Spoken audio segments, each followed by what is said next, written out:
afternoon, class 3. Hope you're all okay. We're up to chapter 28 now. At the end of chapter 27, Holly and Varjak had just entered the Contessa's house. So I wonder what they're going to find inside. Chapter 28. They emerged in the corridor. It was empty. The cat door clicked shut behind them. Holly turned to it at once, nudged it with a paw, but it stayed shut. "Let me try," said Varjak. He pushed, but it wouldn't open. It had locked from the inside. "So, can you come into this place?" said Holly, "but you can't leave." "The gentleman must have changed it," said Varjak, and a knot of tension grew in his stomach. This wasn't a good sign.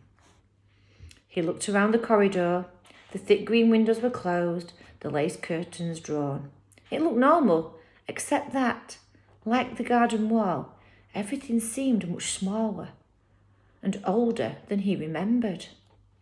The faded rugs, the stuffy furniture, compared to the city, it was more like a display in a shop window than any real kind of place. The silence made it stranger still. There were none of the city sounds here. There was no one about either. Not the family, not the gentleman, not those black cats of his. Yet it smelled strongly of cats, as if there were lots of them very near. His whiskers tingled. This wasn't right. Where were they all? Varjak and Holly shook the rainwater from their fur and moved stealthily along the hallway. At the top of the stairs, above the musty carpet, the Contessa's door was closed. Varjak pricked up his ears. He could hear something up there, a long, low, mewing noise. But further down the corridor, he thought he could hear cats talking. "I'll look upstairs," whispered Holly. "You check out down here. In case I find them, what do your family look like?" Varjak paused. "A bit like me," he said, "but different. Be careful. Run if you see a man or two black cats, they're dangerous." Holly headed upstairs and Varjak edged along the corridor. He tried to empty his mind of thoughts, as Jalal had said, so that he could shadow walk. But it was no good. The thoughts kept coming. Where were the family? Were they all right? Would they be glad to see him, or had they forgotten about him already? He could clearly hear voices now, coming from the front room. The door was half open. He crept up to the edge, where he wouldn't be seen, and peered in. They were there, the Mesopotamian Blues, alive and well. Relief flooded through him. He wasn't too late. He hadn't let them down. There was no sign that they'd been hurt, no sign of the gentleman or his cats. It looked like a family council was in progress. But it was Julius who sat on the Contessa's red velvet armchair. The others were clustered around, fiddling with their collars as they listened to him speak. What was going on? "I don't care," Julius was saying. "But things like this don't happen for no reason," said Father. "Shouldn't we try to find out what it means?" "I'm the head of the family now," said Julius, flexing his muscles. "Does anyone have a problem with that?" There were a few mutters around the room, but no one replied. Varjak couldn't believe his eyes. Things really had changed since he'd been away. Julius was acting like a gang boss. It looked like he'd done to Father what Father had done to the elder poor.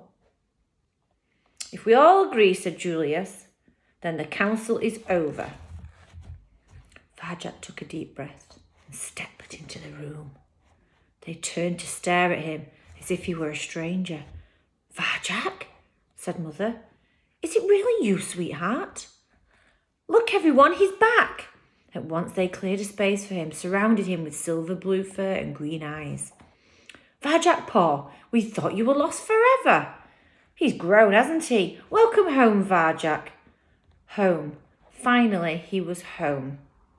He looked around the family circle. They were purring and beaming at him. Mother, father, Aunt Junie, Julius and Jasmine, Jay, Jethro and Jerome. They all seemed so glad to see him.